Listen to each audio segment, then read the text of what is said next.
నవగ్రహాలు చుట్టడం వలన ఫలితాలు ఉంటాయా లేదా? అవునండి. నవగ్రహాలు చుట్టడం వల్ల ఫలితాలు ఎలా ఉంటాయంటే కన్‌ఫ్యూజన్‌గా ఉంటాయి. నాకు తెలిసినంత వరకు నవగ్రహ ప్రదక్షిణ చేయడం వల్ల అనుకున్నంత ఫలితాలు, శుభ ఫలితాలు రావు. ఓకే. అంటే చేయకపోవడమే మంచిదంటారా? చేయకపోవడం మంచిది. ఓకే. ఇది ఎందుకు అంటే నేను చేసిన పరిశోధనలో ఒక వ్యక్తి ప్రదర్శన చేస్తున్నాడు. హ్మ్. అతనికి ఒక జాతకం ఉంటుంది. జాతకంలో కష్టాలు ఉంటాయని అతను వచ్చి తిరుగుతున్నాడు. హ్మ్. గ్రహాలు అనుకూలం లేదు కాబట్టి గ్రహాలను ప్రదర్శన చేస్తున్నాడు. హ్మ్. అతని జాతకంలో యోగి, అవయోగి, హ్మ్. బాధకాధిపతి, నీచపడిన గ్రహము, వక్రించిన గ్రహము, శత్రుగ్రహము, అదేవిధంగా సర్పగ్రహాల్లో తిరుగుతున్నటువంటి సర్పగ్రహ నక్షత్రాల్లో తిరుగుతున్న గ్రహాలు అంటే రాహుకేతులకు సంబంధించిన నక్షత్రాలు 6 ఉంటాయి.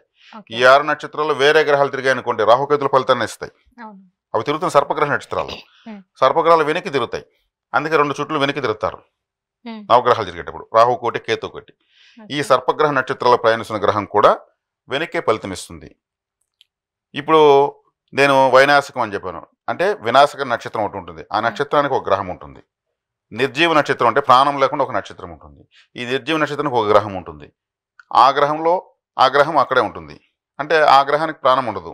ఈ వైనాశక నక్షత్రంలో ప్రయాణిస్తున్నటువంటి గ్రహానికి అన్ని నాశనం చేస్తారు. వైనాశక నక్షత్రం కదా, అది అన్నింటిని వినాశనం చేస్తూ ఉంటుంది. వీటన్నిటి చుట్టూ మనం తిరుగుతూ ఉంటే ఏమవుతుంది?